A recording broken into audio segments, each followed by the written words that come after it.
Halo, perkenalkan, nama saya Ardian Syah. Pada kesempatan kali ini, saya akan menjelaskan tentang Clarissa Store dan proses rekrutmen untuk posisinya sangat diperlukan di Clarissa Store. Oke, jadi Clarissa Store adalah retailer dan store yang menjual fashion wanita, baik berupa pakaian atau baju celana, hijab, kosmetik, tas, jam tangan, aksesoris, serta sandal dan sepatu. All in one-stop shopping. Kemudian untuk posisi yang sangat krusial adalah social media manager. Kenapa?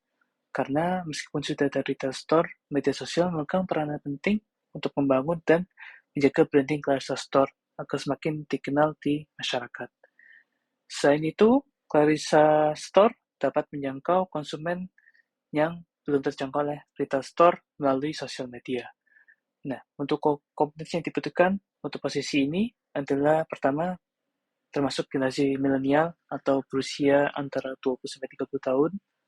Kedua, selalu update dengan tren yang ada di media sosial, kemudian bisa membuat konten plan untuk media sosial Clarissa Store, dan membuat atau mengeksekusi konten kreatif tersebut bersama tim berdasarkan konten plan yang telah dibuat.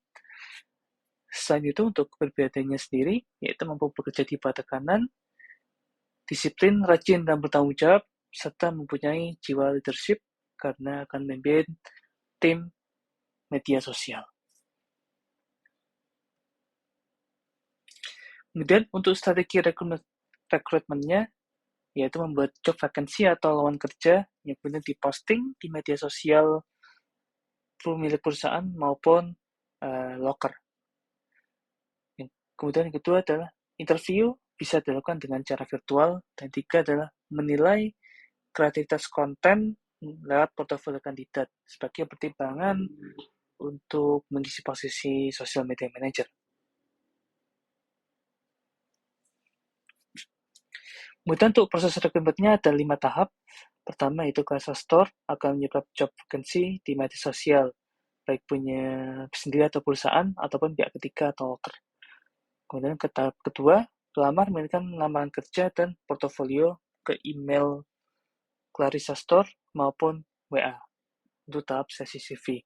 Kemudian untuk CV yang terpilih sebagai calon kandidat akan dihubungi untuk melaksanakan tahap interview. Yang keempat, calon kandidat akan di-video secara virtual melalui Zoom ataupun Google Meet. Yang kelima adalah kandidat yang terpilih akan dihubungi oleh perusahaan melalui kontak resmi perusahaan dan secara resmi menjadi bagian dari Clarissa Store. Kemudian, ini adalah gambaran ketika manajer sosial media resmi masuk, kemudian akan melalui proses onboarding. Proses onboarding ini melibatkan penjelasan perusahaan, yaitu visi, misi, divisi yang ada, kultur dan lainnya, dan penjelasan job description dan teknis pekerjaan, pertemuan dan diskusi dengan tim media sosial, dan pertemuan dan diskusi dengan petinggi atau owner untuk evaluasi kerja secara berkala. Baik, sekian adalah penyampaian saya. Harapan besarnya untuk sosial media manager menjadi ujung tombak kesuksesan dan kepopuleran dari Clarissa Store.